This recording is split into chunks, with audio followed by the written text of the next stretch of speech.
Bien, buenos días. ¿Se me oye? Sí, bien. Vale. Vamos a ver. Bueno, ya hemos pasado de la parte interesante y ahora vamos a, digamos, a la divertida, ¿no? A la que pueden usar ustedes. Y entonces, pues, bueno, es la primera vez que hablo en público, así que, bueno, pues estoy nerviosísimo, así que, bueno, si meto la pata en algo, pues me lo perdonará. Bien, pues vamos a empezar lo primero con, ya para meternos con el escudo, vamos a empezar por el campo del escudo. ¿Cómo tiene que ser el campo del escudo? Entonces, para una nueva armería, una que quieran diseñar ustedes, vamos a usar siempre este, que es más o menos rectangular, ¿verdad? Y aquí acabado en semicírculo, que es el típico español. Aparece desde el principio, los primeros sellos, no tiene nada que ver con el escudo del guerrero del principio, que es esto, que es mucho más práctico, ni por supuesto nada que tiene que ver con el típico que hemos visto, francés, ¿verdad? Que como ven esto no tiene ninguna utilidad para un guerrero, ni era una cosa simplemente decorativa muy posterior al origen de la heráldica.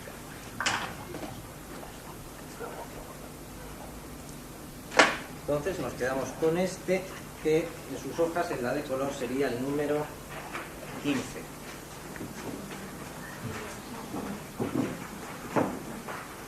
Con el número 1 tienen aquí puesto como escudo español, pero eso es el escudo español típico de la época de Isabel II, que es quizá la peor época de la heráldica española. Entonces, no tiene nada que ver con lo nuestro.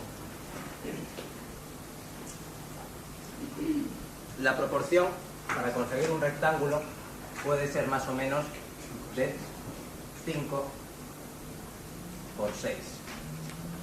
Esto para armas plenas, es decir, una sola figura. Si hay que dividir lo menos posible, se puede ensanchar por aquí hasta alcanzar una proporción de 8 por 9, casi cuadrado. Bien, pues una vez que tenemos el campo del escudo,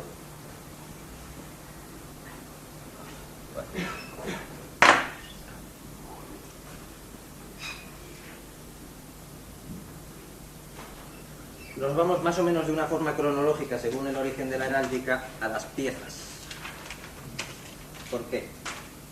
Las piezas en el escudo del guerrero son decoraciones geométricas sin ningún significado y en distintos colores para que en la distancia se le reconozca. Entonces tiene que haber un contraste claro.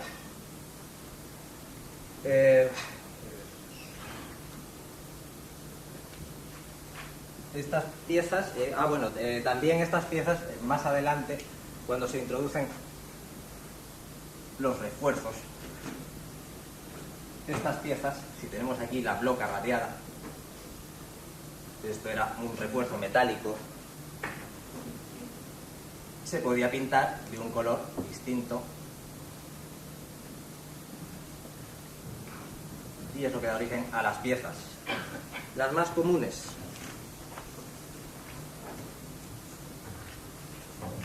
pues en la heráldica española, bueno, no se usa ni la mitad de lo que tienen ustedes aquí en estas hojas. Vamos a la página 6.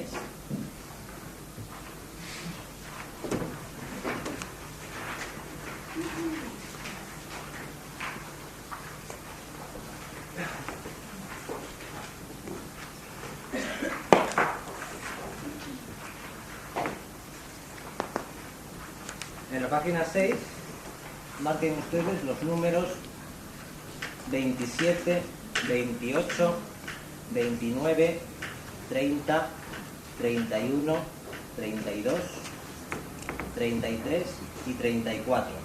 Aquí aparecen como particiones, pero son realmente piezas. Si llevan...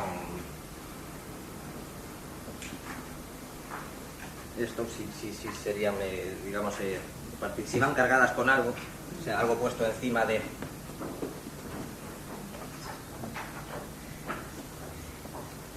Perdón que me he liado. Lo siento. Vamos a ver, entonces, ¿qué tendríamos? Lo más común sería, ya digo, a partir de la bloca radiada, pues la faja, el palo, la banda y la barra, que es, como ven, lo que nos da la bloca. Esto pintado de diferente color, toda o solo uno, pues nos daría una banda, un aspa,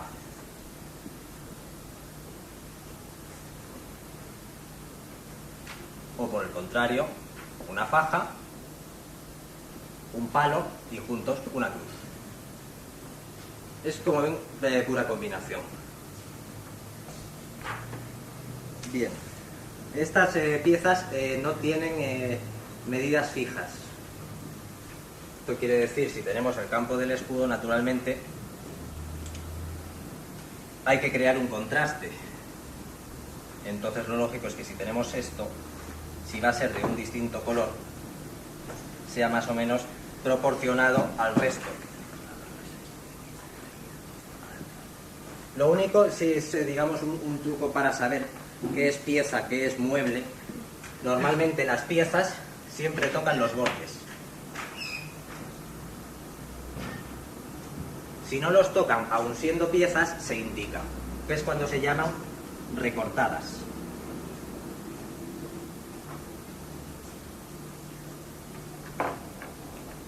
Esto sirve para todas las piezas.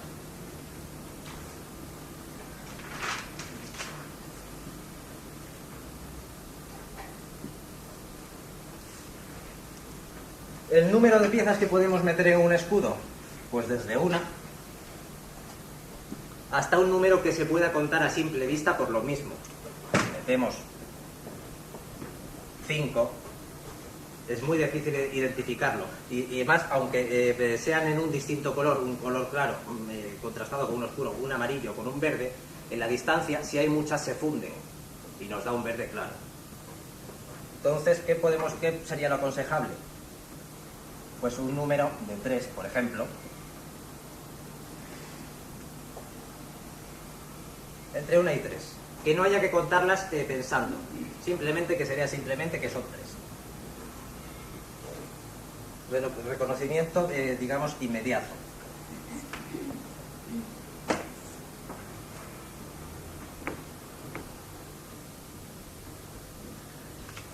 Estas piezas asimismo tampoco tienen una colocación exacta. Si van solas, naturalmente, las ponemos al centro. Si van acompañadas de algo más, por ejemplo, de una panela, primero no tienen una proporción fija. Al tener estos dos muebles puede ser más estrecha. Eso depende de la relación que tenga con los otros dos elementos con los que va combinada. Si, por ejemplo, aquí no tenemos nada, esta faja la podemos subir un poco para poder hacer más grande esto.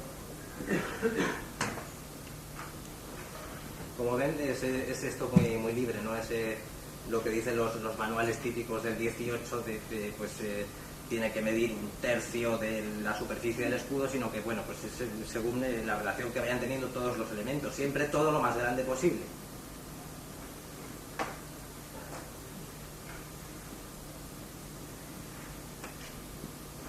Bien, ¿cómo conseguimos entonces el contraste de estas piezas? Con los colores. ¿Qué colores tenemos? Ya los tenemos aquí, en la hoja en color. Números 24 a 29. Entonces siempre poniendo... volvemos a lo mismo. Metal, oro o plata. Esto es oro. Este punteado rayado que tiene aquí ya no se usa.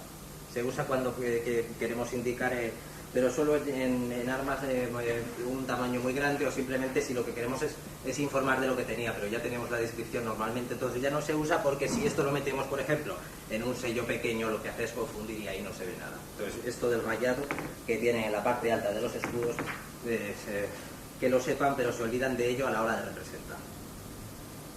Bien, entonces, como les decía, un metal y un color.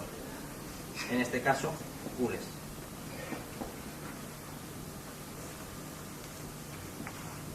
Los colores más comunes en la heráldica española son el gules y el oro, o sea, rojo y amarillo.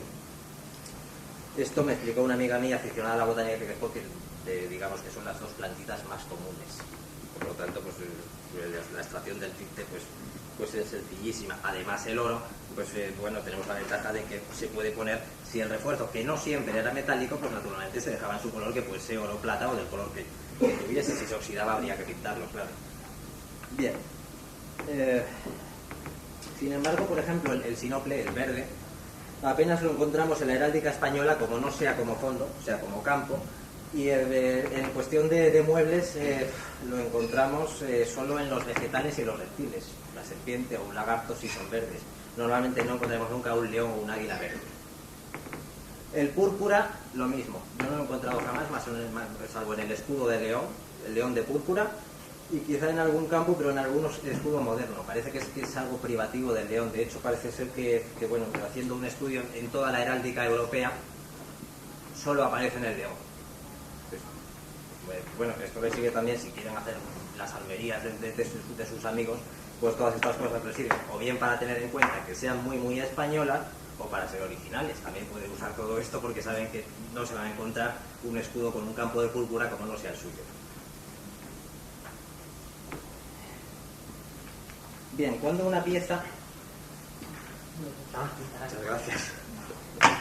Cuando una pieza es disminuida, pues realmente, por ejemplo, tenemos en el caso de lavanda, ya saben, pues con una proporción más o menos, efectivamente ha sido un tercio. ¿Cuándo se llama cotiza? Cuando es disminuida. O sea que sí, sería así, mucho más fina. ¿Cuándo es disminuida? Cuando es así, porque si por ejemplo la tenemos en relación con otro mueble, por ejemplo, con un león,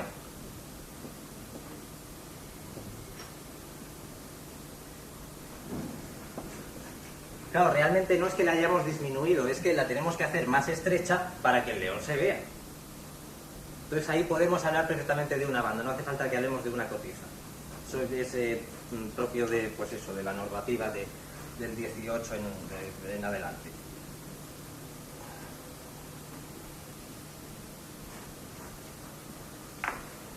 Bien.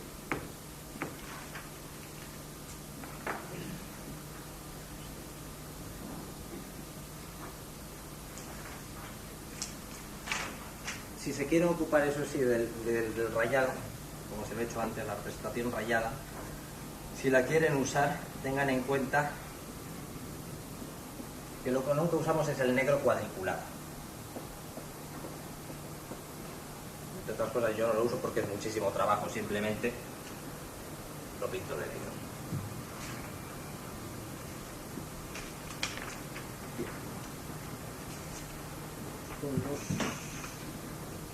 Vamos con los muebles.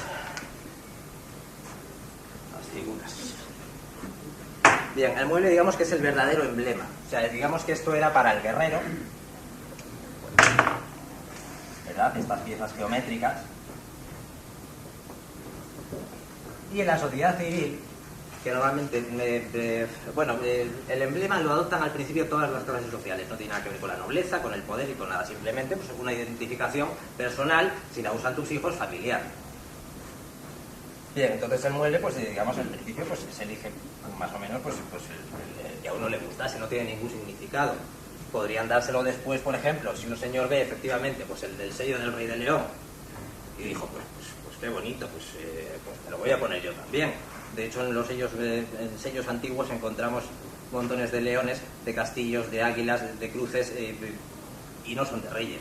Simplemente es por imitación, que además eso es precisamente el fin de la heráldica, la difusión de un emblema, y cuando ese emblema se reconoce, pasa a formar parte de tu patrimonio. En este caso, pues un patrimonio hereditario. Bien, entonces tenemos que el mueble, como verdadero emblema, primero aparece en sellos, sin más, sin campo del escudo y sin nada, simplemente una figura, lo que quieran, aquí cabe todo. Después pasa al escudo del guerrero El guerrero se dice, bueno, pues qué bonito es esto, ¿por qué no voy a ponerlo yo también en el escudo? Entonces pasa el escudo del guerrero y a su vez las piezas pasan también al emblema.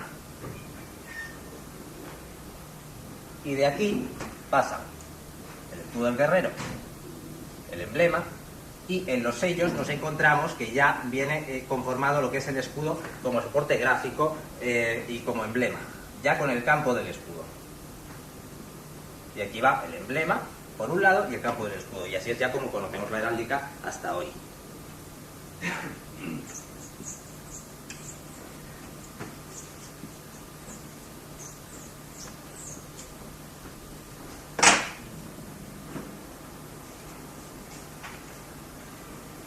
Bien, lo más común en la heráldica española, pues bueno, ya lo sabrán todos ustedes. Bueno, aquí en Aragón, por supuesto, los palos de Aragón. Bien, pues lo típico, el castillo, la flor de lis, el león, el águila, pero cabe todo. Por ejemplo, y esto es por derivación, supongo que se perdió la transmisión visual.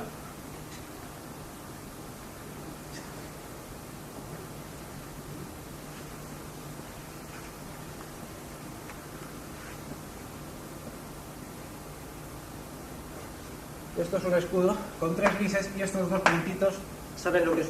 ¿No saben ustedes lo que es? Pues esto es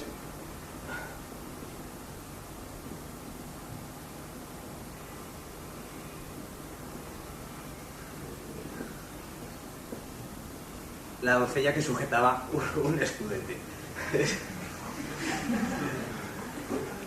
Ha ido derivando y se ha convertido en eso. Eso es bastante frecuente cuando pues no se usa continuamente una armería.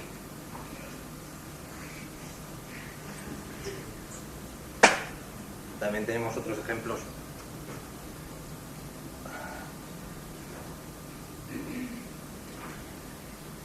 Esto no son moscas ni corazones invertidos, estos son las armas de una familia italiana que se llaman los Colleoni.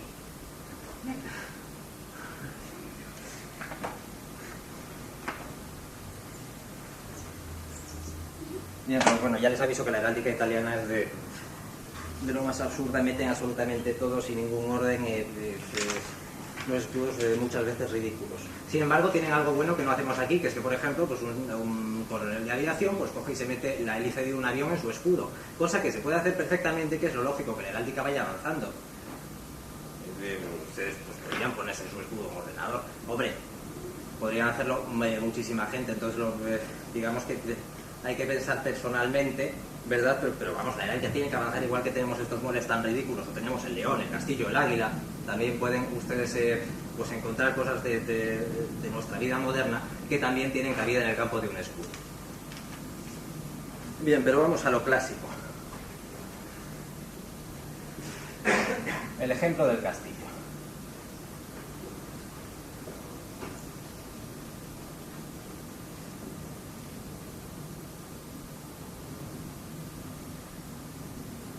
El castillo siempre ha sido así, por lo menos en el español. En el extranjero no es así, normalmente son así, 2 torres y una muralla en el centro. ¿Por qué siempre ha sido así? Porque hay que seguir un esquema de conocido, o sea, todos conocemos la silueta de un castillo. Si vamos a preguntar a cualquier persona, sabe lo que es una flor de lis. Las armas del escudo de España las conoce todo el mundo. O sea, no sabrían ordenarlas, no sabrían blasonarlas, pero sí podrían decir, pues esto es un león, esto es un castillo, estos son las calles de Navarra, estos son los palos de Aragón. Perfectamente, ¿no? Pues entonces hay que seguir una especie de esquema silueta que es en lo que no podemos variar. Ahora bien, ¿cómo puede ser un castillo? Pues desde el clásico castillo gótico, no sé si tenemos alguno por aquí. Sí, tenemos aquí, por ejemplo, en la página 14.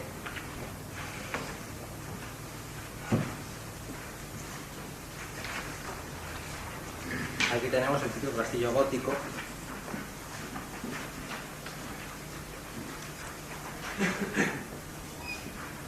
Y aquí pueden ver que la idea de la sencillez de la heráldica no se refiere tanto a la sencillez formal, digamos, porque si se fijan ustedes, este castillo es complicadísimo. Sin embargo, si sigue este esquema del castillo con las 3 torres, con que se vean las 3 torres, eso es lo importante de un castillo, que todo el mundo pueda reconocer en él a un castillo. Lo mismo pasa con el león, siempre sigue ese esquema.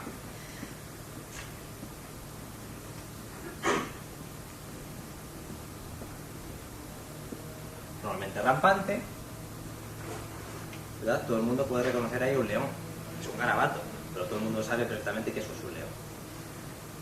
Pues es más o menos complicado. Pues sí, yo por ejemplo soy un entusiasta de la heráldica del 16, que es una heráldica pues, alemana. Pero bueno, la hemos usado aquí en España durante 2 siglos. Y entonces, pues bueno, ¿cuál es la diferencia? Pues un león gótico, digamos que sería más o menos así. Un león alemán, pues más peludito.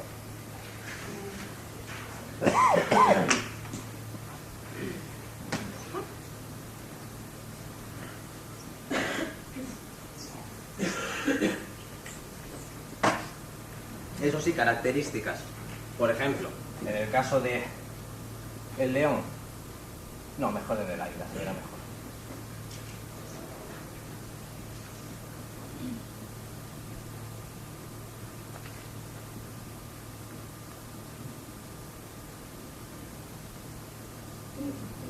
Se le vea cabreado. Bueno, que vea así. Más cabreado todavía. ¿Qué tiene que verse también? Pues naturalmente, pues en el caso que tiene un águila como arma, también sus garras, ¿no? Pues entonces, sus garras.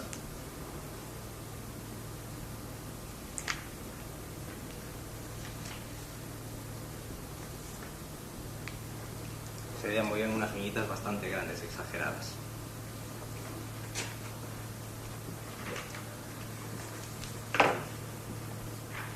La postura también es importante. Además está ya no bien elevada. Por ejemplo, en el caso del león, pues como lo he representado antes, siempre es rampante. En el caso de una vaca, pues no la verán ustedes saltando. Entonces, naturalmente, pues la pondremos, ¿verdad? Basante, se llama. Lo de la fiereza, pues naturalmente para el león, el águila o algo parecido. Pues no van a ver a ustedes pues un lindo conejito pues enseñando unos dientes enormes o yo que sé, a Bambi fumando, por ejemplo. Bien. Luego hay una serie de cosas que digamos que son posteriores. Por ejemplo, pues en el caso de la garra de un león,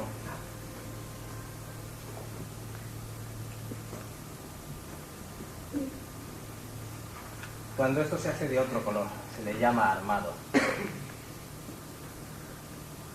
¿Cómo debe ser? Pues normalmente, si el león es de color, también las uñas, aunque sean de otro, también de color, no de metal. ¿Por qué? Porque en la distancia no vamos a distinguir los colores, pero sí vamos a distinguir que entonces el león no tendría uñas.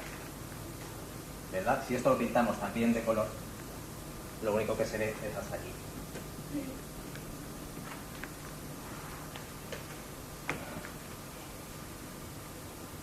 En el caso del árbol, es una cosa muy curiosa, porque además ahora nos están metiendo que si el árbol tiene que ir, pues si es un pino, tiene que ser una cosita así.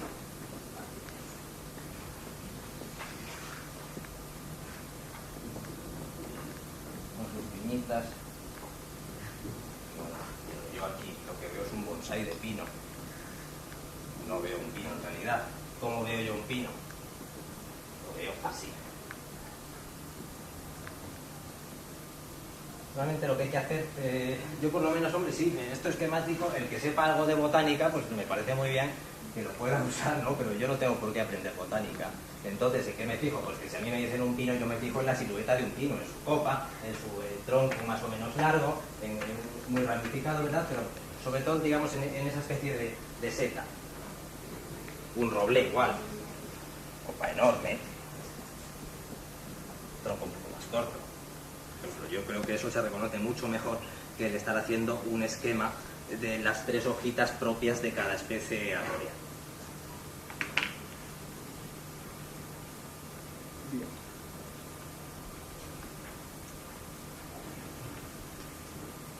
¿Cómo se colocan los muebles cuando hay varios?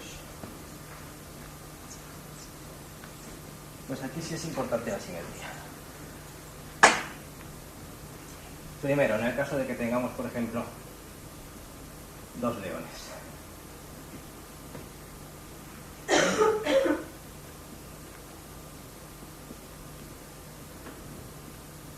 En la heráldica tradicional, los leones, bueno, todos los animales siempre están mirando hacia acá. Ahora bien, es más fácil reconocer esta forma que reconocer dos formas. Así. Entonces, en el caso de que haya dos, por ejemplo, son casos muy especiales. En el caso de dos leones, por ejemplo, pues simplemente que se estén mirando es para crear, digamos, pues una figura que se reconozca, ¿no? Así no hay que fijarse ni siquiera en si son dos leones. En el caso de varios muebles, por ejemplo, si tenemos tres, se colocan así. ¿Por qué? Pues hombre, por lo más lógico. Si aquí esta punta está redondeada, sabe mucho mejor así que si lo ponemos así.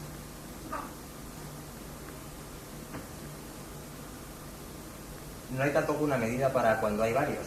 Por ejemplo, estos dos pueden ser algo más pequeños y este, como tiene un mayor trozo, puede ser más grande.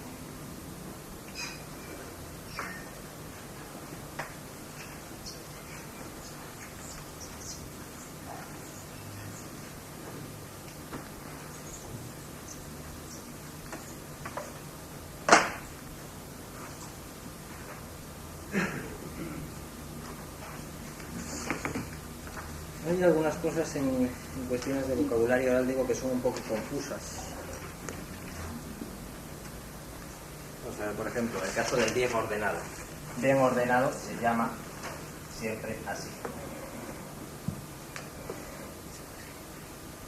¿Ven? Hacia la punta. Si hay más, bien ordenado sería, por ejemplo, si tenemos 7 piezas. Sería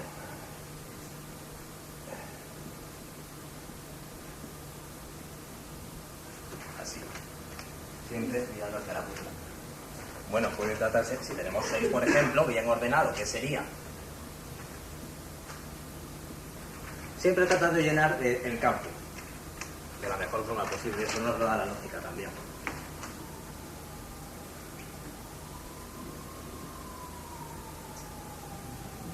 Hay una cosa muy común en la heráldica española, que es el escudo paisaje. Vean ustedes, castillo, con su montañita, caballero saliendo del castillo, doncella que le está diciendo adiós, 2 arbolitos. Esto es bastante común en la heráldica española.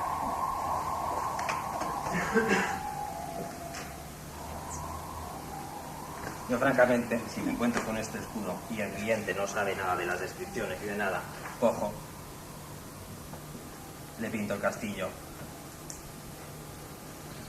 y se acabó. En todo caso puedo poner una lanza aquí, ¿verdad? Los arbolitos, bueno, no molesta mucho, desde luego la doncella diciendo adiós no la voy a hacer. Entre otras cosas, y lo más importante, porque no se va a ver.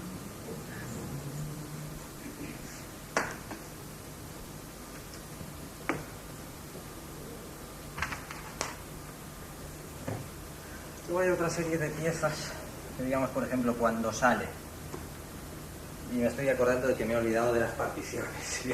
Las tienen todas aquí y además las he señalado antes, así que solo falta decirles con cuáles nos quedamos también. Bien. Vamos a ver, en la página 6 también.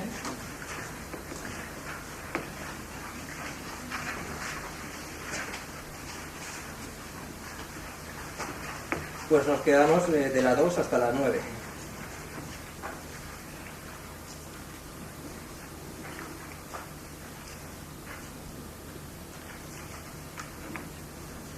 También nos quedamos con la 11,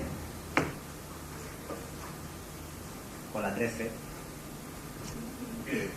17 y 18. Creo que ninguna más. Creo que también me he olvidado de los forros. ¿Qué son los forros? Es otra forma de presentar, como ha dicho el señor Montaner. Es también, digamos, que en vez de un color son de cosas que ya nos han venido dadas, que son los armiños y los velos. El armiño. Siempre negro sobre blanco. En España no usamos el contraarmiño. O sea que el 61 lo tacha. Y en cuanto a los veros, en España siempre los usamos en onda. Por lo menos antiguamente. Y siempre azul y plata. Si los veros son de otro color se llama verado. O sea, si esto en vez de ser azul y plata fuese negro y amarillo, en vez de vero se llama verado.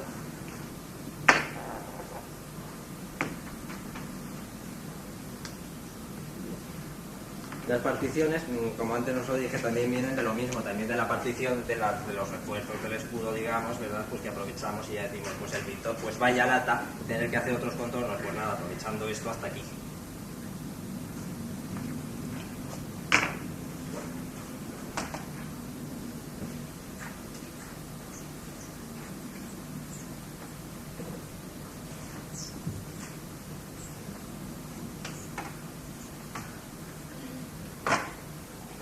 A lo mejor si alguien sabía ya un poquito de heráldica, pues están pensando, vaya tonterías que está diciendo este, pero es que normalmente la gente que estudia la heráldica no dibuja.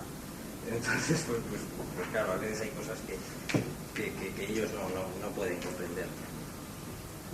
Vamos a ver, ¿qué otras piezas tenemos? ¿O qué otras particularidades? Pues tenemos, por ejemplo, el saliente, cuando está asomando, por ejemplo, solo medio, ¿verdad? ¿Ves? Aquí está asomando solo medio león, aquí puede haber otra cosa, puede estar vacío. Pero en todo caso esto se llama saliente. ¿Cuándo es moviente?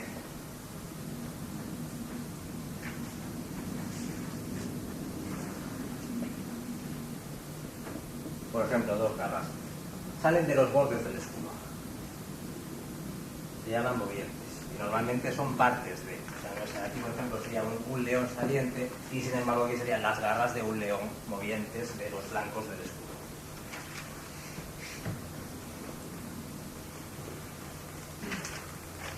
Y muy importante cuando tenemos varias piezas. Esto cuando nos dan la descripción.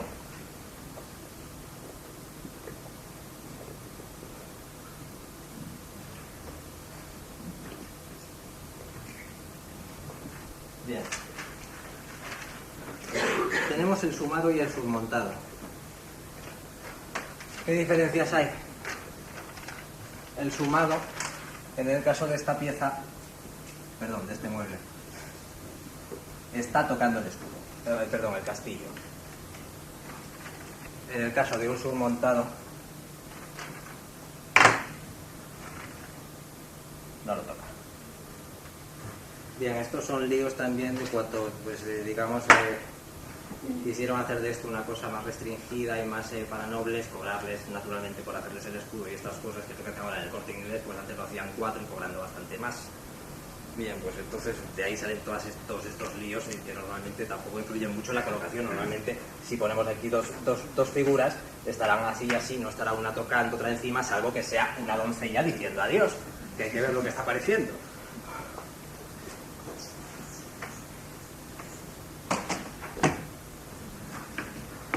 Bien, relaciones de las piezas y de los muebles cuando se mezclan. Antes dijimos que aquí tenemos la pieza, aquí tenemos el mueble, no hay ningún problema.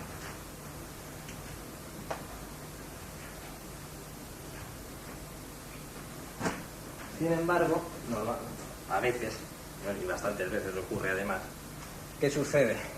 Que tenemos aquí y tenemos aquí. Tenemos, por ejemplo, aquí 3 roeles.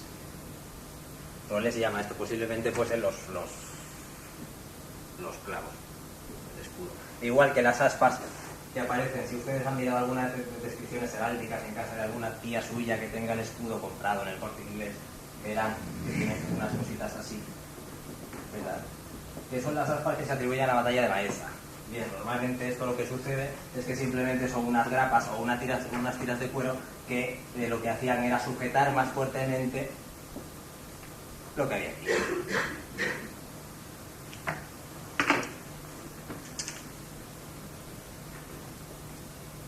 Bien, tenemos el cargado. Cuando estos muebles están aquí y no sobrepasan los bordes de la pieza, están dentro de ella. El resaltado. cuando sobresale. Se sale de los bordes de la pieza.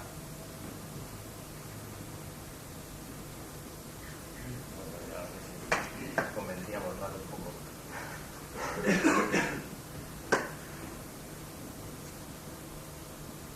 La pieza, y tenemos esto que sobresale de ella. Eso se llama resaltada. Y cuando está, en general, sin pensar en la relación que tiene con otras piezas que haya en el campo, por ejemplo, tenemos esto aquí, y de repente nos aparece una banda por aquí, sin pensar en si unos se ven, otros no. Esto se llama brochante. Cuando gráficamente es lo más importante que tiene el escudo. Por tanto, se salta todas las normas y simplemente pasa por encima.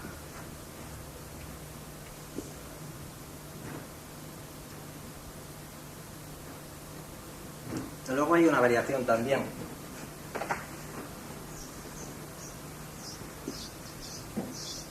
Se puede cargar un molde o una pieza con otras, pero en general. Sin decir más, por ejemplo. Vamos a ver.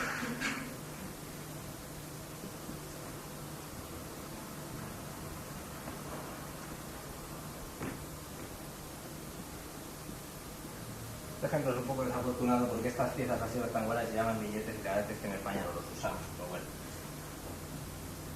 Esto sería un roel, que es esta forma redonda, billetado. Es como si hubiéramos metido un escudo dentro de otro, ¿no? Sí, ya lo dejamos así, no vamos a complicarlo más. Se trata precisamente de esto, simplemente se carga de otras. Pero en general, no poniendo pues eso, ya un león aquí, no, sino siempre, pues es lo que se llama el sembrado. Un sembrado. Un sembrado en el campo del escudo sería, sin guardar más que un orden, llenarlo todo de la misma pieza o la misma figura, pero sin respetar ya los contornos, simplemente que se vea. Es, por ejemplo, las armas antiguas de Francia. ¿Las conocen? Son como las tres lises, pero en vez de las tres lises, todo lleno de lises. Bien. ¿Es mucho lío? Bueno, esto lo que tienen que hacer es lo siguiente. Se compran ustedes, que los venden los dos en el Vips, el libro del señor Pardo de Guevara y el libro del señor Mesía de la Zeta. Y con estos, ¿qué cogen de cada uno? Pues ¿qué tiene el señor Pardo de Guevara? Que hay que saber, digamos, un poquito. ¿Y qué tiene el del señor Mesía? Que lo lía todo metiendo leyendas, metiendo proporciones y metiendo todo matemáticamente. Entonces, ¿qué podemos coger del señor Mesía? Las proporciones. Si nos dice la faja un tercio, pues es una recomendación, pero ya nos va indicando por lo menos cómo van las cosas. Y en cuestiones de vocabulario también, nos habla de todo esto del submontado, del sumado y todas estas cosas, es clarísimo. Y lo que tiene de malo es eso, que es demasiado técnico y, bueno, pues casi no nos deja participar. Esto aquí, esto aquí, esto aquí, ya está. El señor Pardo de Guevara, pues un dibujante magnífico. ¿Y qué tiene de bueno? Pues que es una heráldica sencilla, correctísima, mucho más que la mía, porque es gótica. Tengo que aclarar que a mí el gótico me horroriza. ¿Ves? Una heráldica, pues es lo que tenemos en la página 15, que es una heráldica sencillísima y clarísima. Ahora pondré unos dibujos míos y verán ustedes que la diferencia es enorme. En general, en esto de los estilos heráldicos, ahora cuando vean los míos dirán que qué exageración y que no se parecen nada. Normalmente, aunque él sabe muchísimo más que yo y lleva muchos más años en esto, digamos que más o menos unos dibujos son tan correctos como otros. En cuanto al estilo, quiero decir, un león alemán como hago yo, o el león típico castellano, leonés, que hace el señor Pardo de Guevara. Pero bueno, unos como otros, eso ya es un gusto personal. El caso es que se vea bien la silueta y se vea bien su esquema para que se reconozca un león, sea peludo o no sea peludo.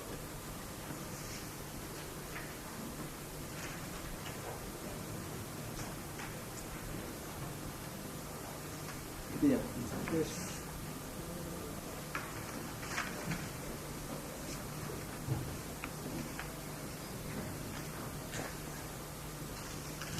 Bien, pues creo que con el escudo, digamos, lo que es el campo, más o menos hemos terminado. De todas estas figuras que tenemos aquí en la página en color, les pueden dar una idea de todo lo que podemos meter aquí. Incluso hay alguna española típica, bueno, el 208, por ejemplo, tenemos las armas de los Abarca. Ahora las verán en un dibujo mío también. ¿Qué más podríamos? Bueno, el 211 típico español con la bordurita de aspas estas que les digo yo, que aparecen en un montón de escudos. El 214 también español, Navarra. El 181, digamos que es el típico castillo español ya casi del 18. Apenas se ven las torres. Y eso, bueno, pues podemos confundirlo con una torre. En principio tampoco hay mucho problema, porque en origen castillo y torre tampoco tenían demasiada diferencia y bueno, normalmente se ponían unos u otros según les daba. Bien, pues creo que nada más. Bien, pues vamos con los adornos exteriores. Esto es lo menos importante del escudo, digamos que es lo personal. Quiero decir, si tenemos unas armas heredadas con transmisión visual continua desde que alguien las creó hasta ahora, hay que respetarlas. ¿Y cuándo hay que respetar estas armas? Bueno, si nos las hacemos nosotros mismos también podemos usar todas estas cosas que voy a decir ahora. Pero son una forma de personalizar algo que no podemos cambiar, en el caso de que tengamos ya unas armas previas. ¿Qué tenemos? Pues hombre, normalmente el yelmo, ¿verdad? Con sus arlequines. ¿De dónde sale esto? Pues esto sale del sello del caballero con caballito, ¿verdad? Del retrato ecuestre. ¿Y qué sucede? Que todo eso no lo podemos meter en un sello, digamos, y se va perdiendo hasta que se queda el escudo y simplemente la cabeza del caballero que asoma por detrás, y eso es el yelmo.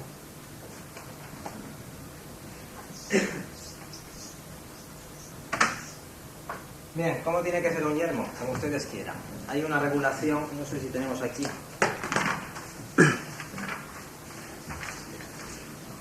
Sí, en la página... La página 6 y 7. Bueno, los de la página 6 se olvidan. Esto es propio de la regulación del 18, ¿verdad? Bueno, pues el yelmo de rey, de príncipe, de conde, duque y estas cosas. Bien. Nos podemos quedar con el número 89, que está en la página 7 ya. Sí. Bueno, también podemos usar los que vienen detrás, el 90, 91, 92. A mí me gusta el 89. Ya les estoy metiendo, digamos, mi gusto personal. Pero... Bien, que digamos que es el terciado, ¿verdad? Bueno, pues, ¿por qué esto? Porque cuando se empezaron a regular todas estas cosas, pues dijeron que si un número determinado de rejillas, que si uno estaba de frente, el de rey estaba de frente y era de oro. El de un conde, no sé si llevaba 2 rejillas menos que el de un marqués. Todas estas cosas que bueno, pues en la práctica no tienen ninguna utilidad. Con que nos quedamos simplemente con la forma del yelmo, con rejillas o sin ellas. A mí, por ejemplo, y como me da mucho menos trabajo, hago el yelmo de guerra sin rejillas. Los lambrequines, estas lechugas que normalmente cuelgan por aquí.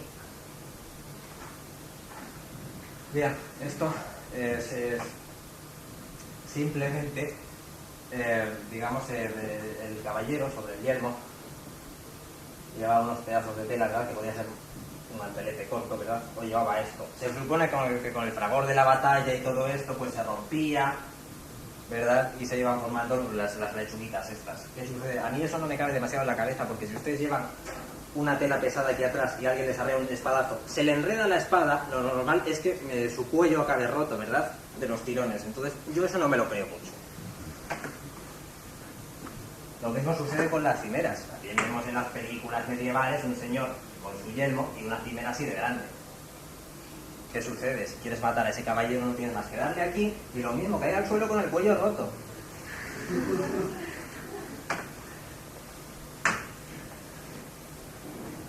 Bien, normalmente los lambrequines suelen ir de los mismos colores que tengamos en el escudo. Si esto es rojo y esto blanco, pues normalmente esto en rojo y en blanco, ¿verdad? Una vuelta el rojo, en la otra el blanco, y así haciendo el dibujo que nos parezca. Lo de las plumitas, bueno, plumitas. Esto viene un poco más bien de los torneos, que son frivolidades nórdicas, que nos vinieron aquí, ¿verdad? Pero aquí el torneo no se conoce casi hasta el siglo XV. No, entonces, bueno, pues sí, venían de una serie de gentes con unos plumeros así de grandes, y de hecho acabaron desapareciendo precisamente por lo frívolo. Y esos son, pues, digamos, lo que ahora aparece sobre el yelmo. Los plumeritos así, que los llegaron a llevar hasta de pavo real, de 1 metro de largo, aquí, todo, vamos, un desfile de drag queens.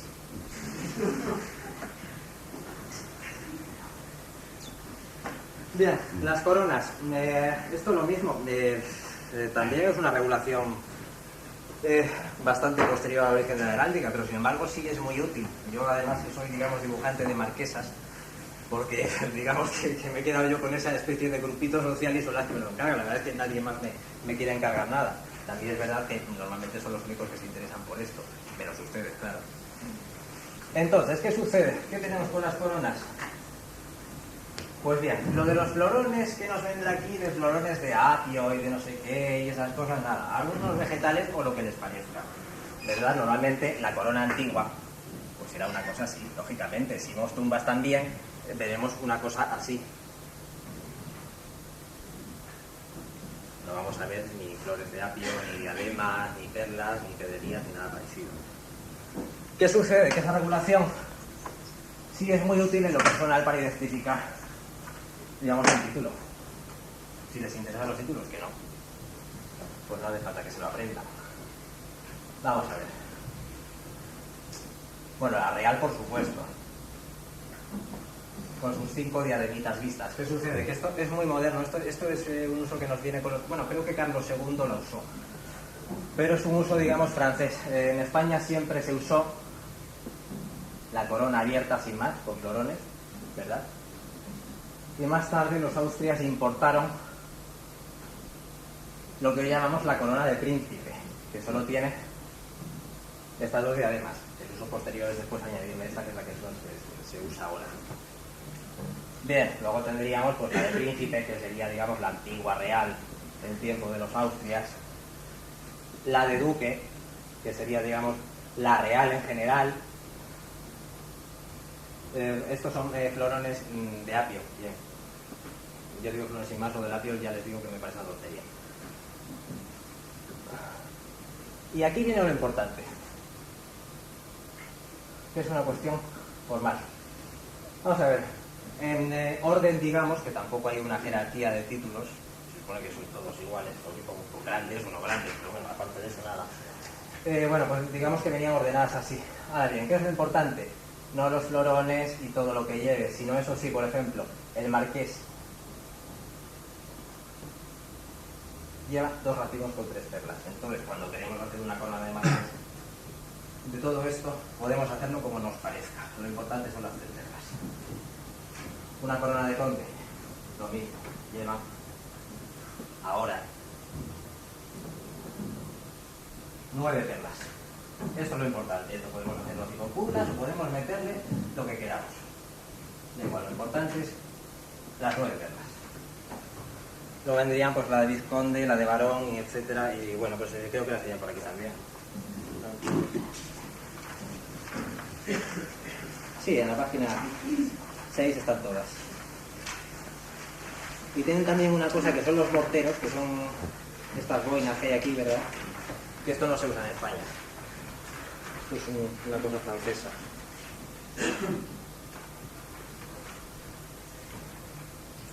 Bien, vamos ahora con la heráldica eclesiástica. Esto es más complicado.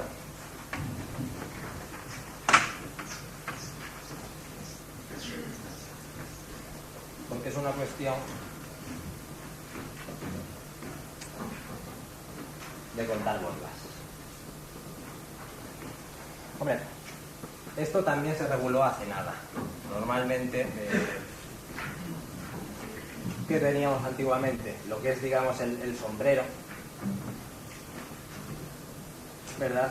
Alguna insignia, porque también estos, bueno, pues ellos llevan, según su categoría, pues una serie de cruces u otras que indican dignidad, si es abate, si es, en fin, cualquier cosa. Y luego, modernamente, llevan las bolitas, que también las llevaban antes, pero siempre se diferenciaban que si teníamos un cardenal, llevaba muchas. Y si era pues, un canónigo o un abad, pues llevaba menos. Luego todo esto se ha regulado y pues ahora no sé si los cardenales... Ah, eso sí, era muy importante, si los cardenales la tenían rojo y negro, sí, negro los demás. Ahora pues bueno, las tenemos de todos los colores, con un número de bolas determinado. Y bueno, si quieren seguirlas así, ahora venimos unas armas ahí. Que verán un poco cómo va esta cosa. Bien, vamos a ver. Mantos, lo mismo, pues hombre, mantos solo usan los duques. Que no sean muy grandes. ¿Por qué? Porque no dan ninguna información y lo que hacen es ponerse el escudo. Esto va para todos los adornos exteriores. Que sean proporcionados, o si son muy grandes, que pueden serlo, y ahora los verán grandísimos cuando les proyectemos unas cosas. Bueno, aquí, ven, pues esto es enorme. Pero no se lo come, y ahora les explicaré por qué. Bien, pues... la ética eclesiástica, un poco así por encima, ¿verdad? Tampoco lo vamos a ver ustedes. Cruces, ahora lo veremos ya en los dibujos y yo creo pues sí, casi podemos pasar a esto. Sí, bien. Pues ¿qué tenemos ahí? Y bueno, estas son las armas de un buen amigo mío. A él lo que le interesaba, a este buen amigo mío, eran no sus armas, que ya las conoce todo el mundo. No sé si aquí se verá, abarca. Bueno, ya las conoce todo el mundo, vamos, todo el mundo que las tenemos que conocer, digamos sus amigos y mucha gente más, pero vamos, seguimos siendo un residuo. Pero bueno, a él lo que le interesaba eran sus armas de título, y le interesaba la cosa personal. Entonces, ¿qué se hizo? Pues nada, corona de varón, con unos perlones bien grandes, ¿verdad? Una condecoración, esta es la Orden de Malta. Aquí va colada otra, esto es de una corporación nobiliaria, es el Real Cuerpo de la Nobleza de Madrid, y sobre todo la cimera. Eso sí que fue un empeño mío, porque bueno, él me dio unas armas suyas que le había dibujado, creo que un dibujante aragonés, no tengo su nombre, aunque lo tuviese no lo diría por si está aquí. Bueno, no me gustaron porque era una cimera pequeñísima, y en fin, al ser una cosa personal, pues a mí me pareció que como cosa decorativa, pues digamos, de este escudo, yo de esto no sé si se acordará todo el mundo. El que ya esté acostumbrado sí se acordará desde luego de la barca, seguro, pero de lo que sí se va a acordar todos ustedes va a ser del águila. Entonces, vamos a ver, sí. ¿Qué tiene de particular el águila esta? Bueno, pues como ven, en la cimera, es muy importante, la cimera repite normalmente. Es muy poco usada en España. Yo a cada escudo que hago intento ponerle una cimera porque a mí me gustan, ¿verdad? Entonces, pues bueno, intento popularizarla. No lo estoy consiguiendo, pero bueno. Entonces, normalmente una cimera siempre repite algún motivo que haya en un escudo. En este caso aquí hay un castillo sumado de un águila, o mejor dicho, un águila naciendo de la torre central. Y bueno, pues digamos que aquí hemos puesto precisamente este mismo águila. Bien, creo que no hay nada más que comentar. Vamos a ver. Sí. A veces sale porque no me he dado tiempo a ordenarlos.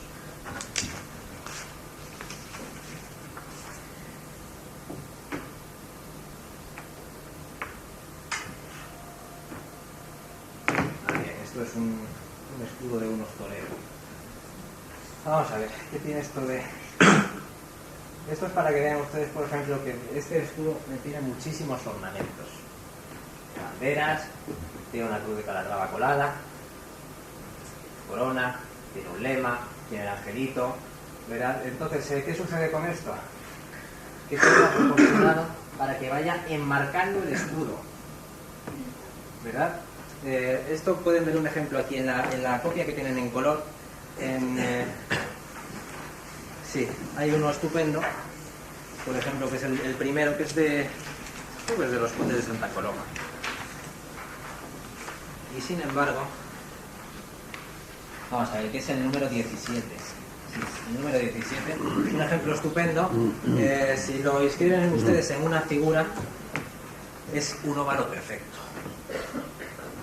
Sin embargo, el número 18, el del señor de las banderitas, estas aquí arriba, ¿verdad? Pues esto, si intentan ustedes hacer un contorno, pues se van a encontrar ustedes que es una cosa un poco deforme. Esto sería pues más o menos...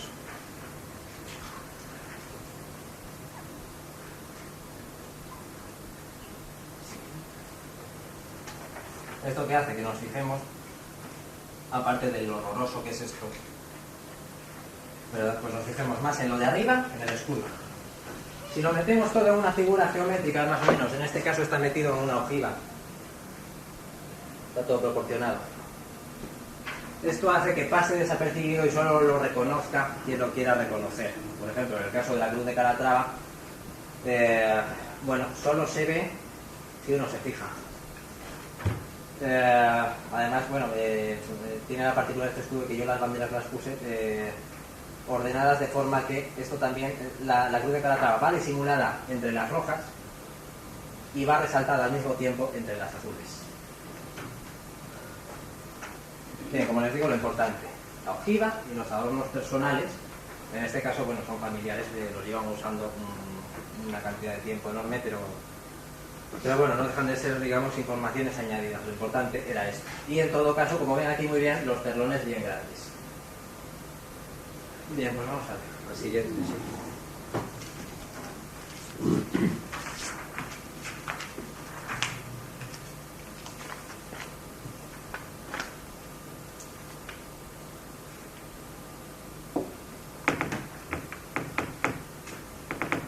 Estamos. Bien, pues... bueno, todos son dibujos que he hecho para amigos míos. Entonces, pues, le dirán a ustedes que vaya amigos más fantasmas que tengo. Pues sí, algo de eso hay. Bien. Esto es una cosa curiosa. Esto no es un manto de grande de España, sino que es un manto de una orden. Esto tampoco es nada popular. Se ha usado poquísimo. Lo usan mucho los militares, los que tienen alguna orden de las reales, de Isabel la Católica, que este es el manto de Isabel la Católica, Carlos III, también las órdenes militares, Santiago Alcántara, Montesa, Calatrava, ¿verdad? También usan estos mantos si quieren. Normalmente no, usan solo la cruz, pero bueno, se puede usar debajo de la corona. El león, yo no sé si se podría aumentar este león. Bueno. Bueno, sí, ya estás con eso. Es un chiste complicadísimo, estupendo, pero complicadísimo. Aquí hay una cruz de Isabel la Católica también, y bueno, y detrás lleva acolada una cruz morada. Como ven, así esto es un lío, o sea, quiero decir, ni se ve esto, ni se ve esto, ni se ve nada. Sí, pues ya. Es de lo que se trata. Ven ustedes, este león está bastante enfadado, aunque sin embargo, este león lo he repetido otra vez. Después de hacer esta copia le pedí el dibujo a mi amigo otra vez y lo he corregido, porque este león está cabreado, sí, pero podría estarlo más. ¿Cómo se consigue esto? Pues por ejemplo esto lo he conseguido así.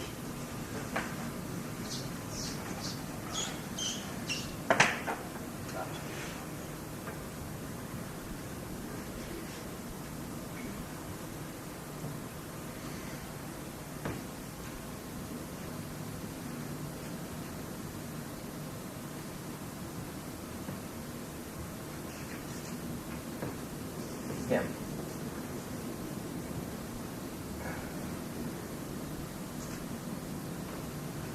Por ejemplo, ahí en la diapositiva el león, los ojos del león están así.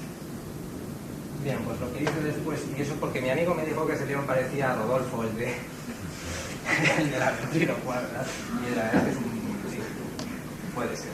Entonces, ¿qué hice? No me gustó la idea de que fuese tan simpático. ¿Qué hice? Pues fue lo siguiente. Lo mismo que les enseñé con el águila, simplemente hice los ojos más pequeños, por lo cual ya perdí más fiero y luego encima le puse esto. Esto naturalmente es...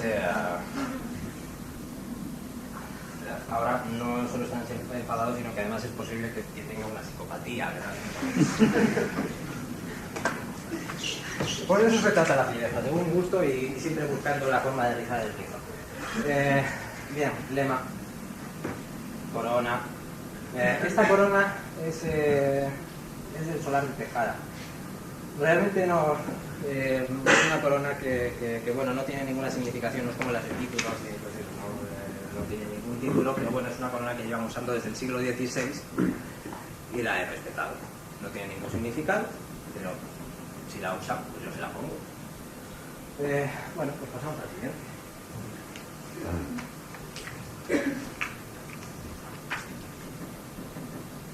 Armas, estas son del conde Murillo. Este es el marido de Esperanza Aguirre. Bien. ¿Qué tiene este escudo de particular? Bueno, pues aparte de lo pomposo, porque ella es conde, grande de España, y por tanto, ¿ven ustedes que bien se ven los perlones de aquí sobre todo? Pues de eso se trata, se sepa enseguida que es conde. Porque a él le interesa, naturalmente. La Cruz de Santiago. Y este es... los títulos tienen unos usos particulares, que es lo siguiente. Como normalmente el título nobiliario va cambiando de titular, no siempre son de la misma familia, los títulos tienen una particularidad, que es que siempre ponen en el centro, son las armas del primero que lo tuvo, y luego las de su familia, pues según sean. En este no se podía. ¿Por qué? Porque estas son unas armas complicadísimas, las que hay en el centro, que son las de su familia, y las del título son las que están debajo, que se ven mucho mejor, simplemente se cambió. El caso es que estuviesen diferenciadas. Este escudo entonces tendría que ir hasta al revés. Estas tres lises tendrían que ir aquí pequeñitas en el centro, y esto tendría que ir fuera. ¿Qué pasa? Que aquí hay un castillo, hay unas ondas, hay dos dragones por aquí asomando, un puente, dos castillos, uno con una escala y una almena rota, una bandera. Imposible de representar aquí, porque esto taparía la mitad, ya no se reconoce. Simplemente, y como no hemos querido simplificarlas porque tienen un uso muy antiguo, por lo menos 200 años, pues claro, no vamos a cambiarle ahora las armas a este señor, simplemente hemos cambiado el orden. Es una incorrección, pero al mismo tiempo es, digamos, preservar la información. Ya, pues, cambiamos.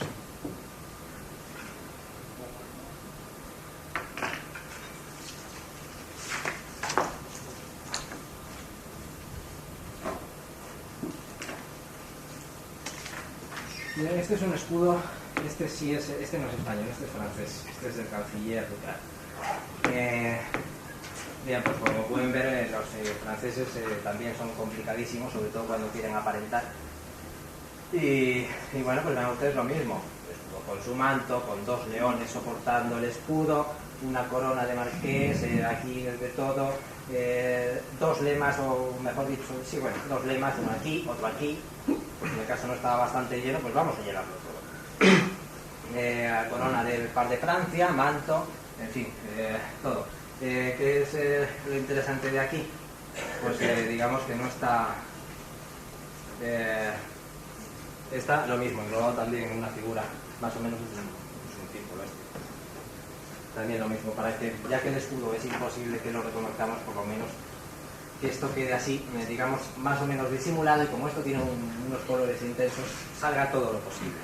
Porque lo interesante, ya les digo, naturalmente, es esto.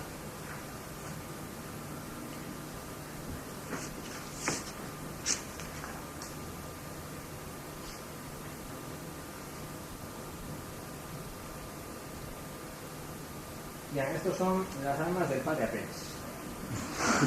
Sí, sí, de verdad.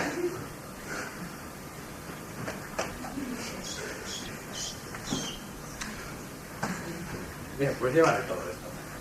Bueno, lo primero del escudo, que es incorrectísimo, porque estos son las armas de Puey, que además tienen un elemento tradicional de la heráldica española, ¿verdad? Que es además algo precioso, y que es un puzflore.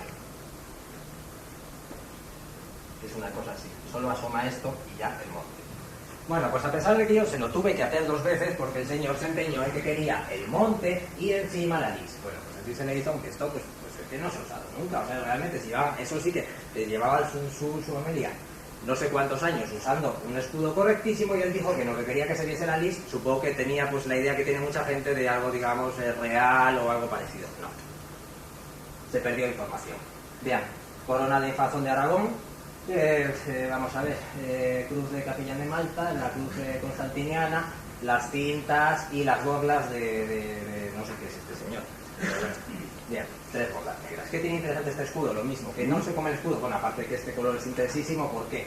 Porque estas borlas no están así situadas gratuitamente. Me explico. Normalmente verán ustedes, ahí en la página que tengan ustedes de la heráldica eclesiástica, verán ustedes las borlas, todas así en triangulito, muy bien colocadas.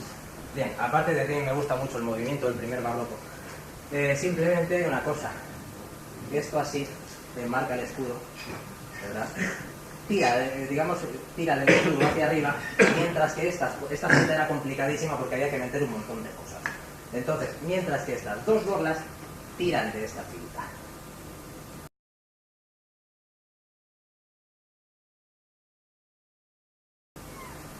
Se la llevan. Entonces, nos hace resaltar más todavía este escudo. Bien, pues siguiente. Esto que ven aquí es una cosa típica de los primeros tiempos de la heráldica. No sé, cuando no se representaba todavía el campo del escudo y todo esto, sino que era una cosa ornamental que también identificaba, pero bueno, pues se aprovechaba para ornamentar, la típica de ornamentación de casas de dunes. En Aragón pues también tenemos unos los ángeles así, ¿verdad?, que iban ornamentando así, pues pavimentos, lo que fuese, que luego han dado lugar, y ya no me cabe, al cuartelado en Aspa. Para con el 100%. Bien, seguimos. Escudo, este es el escudo de Solana de Tejada, es la misma corona que la del manto amarillo que hemos visto antes. Lo mismo, es una corona sin ningún significado. Encima lleva un yelmo, un montón de cintajos. Lo mismo, este escudo siempre se ha presentado así desde el siglo XVI. Entonces, bueno, se puede cambiar más o menos lo que se puede, pues no era así con la punta redondeada, bueno, pues se ha adaptado, digamos, a lo español. Y bueno, pues importante, lo mismo. Las banderas, en vez de ir así muy, no sé si hay algunas banderas menos ajustadas. No, bueno, bien, pues las banderas en vez de ir separadas como aparecen en uno de los dibujos que ha enseñado el señor Montaner, ¿verdad? Pues iban las banderas así muy alargadas y se veían todas. ¿Y qué pasa? Que te fijas más en las banderas que en el escudo. Las he puesto así y realmente si no fuese por las puntas uno no sabía si eran banderas o era simplemente pues una cosa así de un perifollo sin más. No hay que fijarse en estas banderas porque lo importante es esto. Bien, seguimos. Otra cosa es que, como ven, pues no lo haga lo más bonito posible. Pero bueno.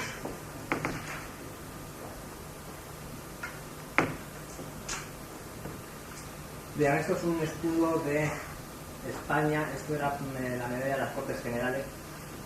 Que no sé qué habrán hecho con ella. El uniforme está hecho desde luego y así se queda. Tiene una particularidad. Si el escudo es así, ovalado, o sea, de la forma que sea, las armas que vayan dentro de un escusón, que serían las importantes, pero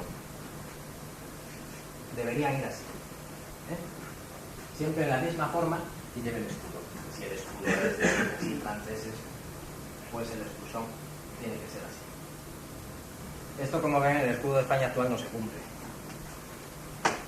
Bien, ¿este qué particularidad tiene? Que como era para las Cortes Generales, pues hombre, naturalmente no les vamos a obligar a los señores senadores y diputados que encima distingan buena de mala heráldica y además tengan que distinguir un escudo ovalado que normalmente no tienen fijado en su mente. Entonces, ¿qué se hizo? Lo que es propiamente el escudo de España se dejó como es. O sea, el clásico con la punta redondeada. Es una corrección, pero al mismo tiempo más útil para que se reconozca mejor. Luego lleva el colado el collar del toisón de oro, la cintita esta y una corona que, claro, a mí me parece francamente horrorosa. Y eso que la he hecho yo. Pero es que, claro, estaba hecho para una medalla y bueno, pues tampoco tenía una pretensión de hacer nada mejor. Bien, seguimos a ver.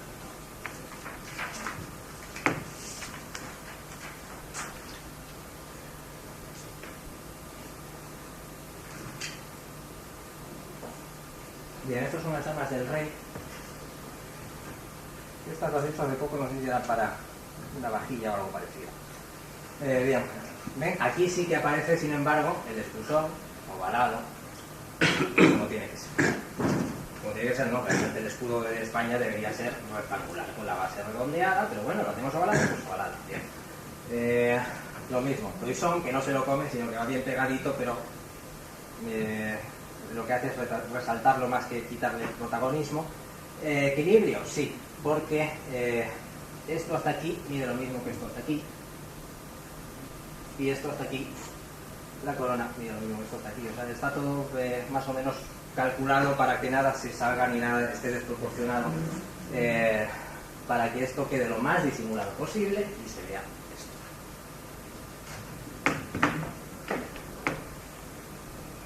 Seguimos.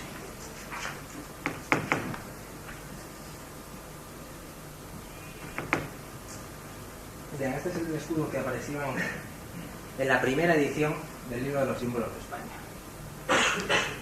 Que era, digamos, una corrección del escudo oficial de España. Entonces, ¿qué se corrigió? El escusón, el que aparece como debe ser, y bueno, en el actual de España aparece ovalado. ¿Qué más se corrigió? Las columnas de Hércules con las cintas normalmente aparecen con las cintas pasando por detrás del escudo. Esto es un uso moderno. Las columnas de Hércules siempre fueron así, una columna imperial, otra columna real. No siempre, esto también sí es moderno, normalmente aparecen con dos columnitas aquí sin más. Bien, luego se ha usado así. Esto se ha respetado, pero no lo de la cinta, que era una incorrección. Entonces, pues se ha quitado detrás del escudo. ¿Qué tiene de malo este escudo? Pues aparte de que lo hice con mucha prisa y se nota que el león no se reconoce. Ahí me pasé, además yo tengo tendencia a excederme y a embutir un poco las figuras en los escudos. Entonces, ¿qué sucede? Pues que aquí el león más o menos sí sigue el esquema, pero demasiado peludo. Es importante no pasarse. Esto en la segunda edición se ha corregido. El castillo es demasiado grande también y las torres son demasiado pequeñas. Se ven bien, pero podrían verse mejor. No me costaba nada haberlas bajado un poquito, haber bajado esto un poquito más, haber hecho un poquito más grandes para que se reconozca mejor. Lo mismo la de la Granada, es enorme, podría haber sido un poquito más pequeño, y sobre todo las cadenas de Navarra, que son lo peor de este escudo, que están muy pegadas a los bordes y casi pues es una especie de confusión. No se ve muy bien lo que es. Entonces, ya les digo que esto en la segunda edición lo corregí, pero bueno. Esto salió la primera y es una pena. No está mal, pero vamos, ya les he dicho que bueno, pues en fin, tiene errores. Bien, y ahora vamos con... Sí, vamos a ver... Este escudo... Sí.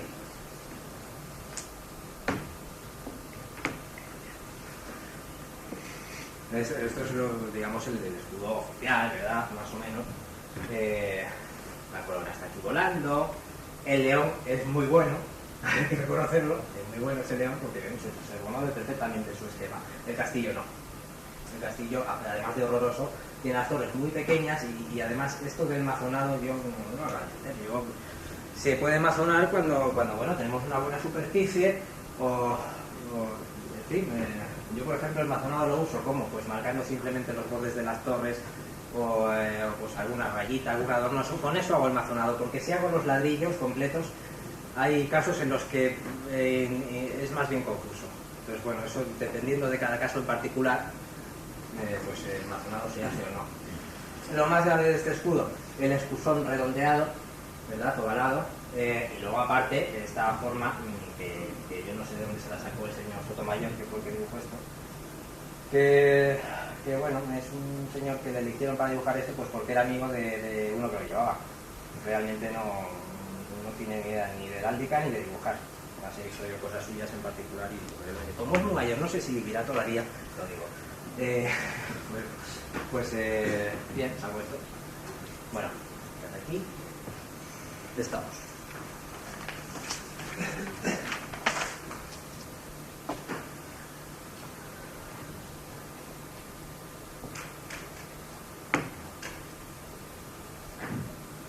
Bien, esto es un caso típico de metedura de pata de la gorra. Miren ustedes, esto es heráldica municipal. Claro, para identificar a un pueblo, pues lógicamente no podemos meter a la patrona del pueblo, que es lo que querrían todos normalmente, ¿no? Pues siempre quieren meter a la Virgen que les proteja o algo. Pero claro, para identificar a un pueblo hay que meter algo que realmente sí lo identifique. En este caso el pueblo se llama Pino de Oro. O Pino de Oro se llama. Entonces, ¿qué puso este señor en Pino de Oro? Pues hombre, lo correctísimo hubiera sido poner solo lo que tiene este primer cuartel, que es en azul un pino de oro. Sin más. Sería lo lógico y natural. Bueno, quizá, bueno, pues podrían haber puesto. El pueblo, además, por lo visto, tiene un río que separa dos comarcas o no sé qué cosas, ¿verdad? Pues podría haber puesto pues unas ondas aquí o una faja ondeada, ¿verdad? Pero bueno, esto es demencial. Esto es otro escudito paisaje con su río. Aquí no lo ven ustedes, pero bueno, esto es un río. Aquí hay una barca, aquí hay una iglesia, aquí hay una A y una S, que son las dos iniciales de las comarcas que separan, y estas son las armas de un tal conde de Peñaflor o algo así, que yo no sé quién será el conde ese. Yo, de verdad, esa familia y ese título no los encuentro por ningún lado. Bien, ¿esto quién lo hizo? El señor San Marcelo Vasallo. Le conocerán ustedes porque tiene el récord Guinness del árbol más grande del mundo. Bueno, pues esto va así, más o menos. Además, si nosotros cogemos las líneas bastardas, porque todos, digamos que tenemos una abuela un poco ligera, ¿verdad? Llegamos hasta Adán. Bien, pues, ¿qué tiene que tener la ley municipal? Es importante.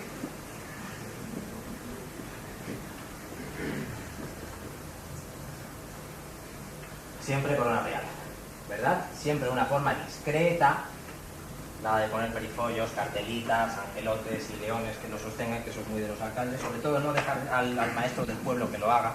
O sea, si ustedes ven un erudito local, pues lo que tienen que hacer es lo siguiente: le atizan con lo primero que tengan y piden ayuda, porque son un peligro público. No solo para esto, sino también para investigación histórica. Pues llegan, cogen los crónicos de Román de la Higuera y hacen la historia del pueblo, pues bueno, diciendo un poco más o menos que lo fundó Túbal. Entonces, bien.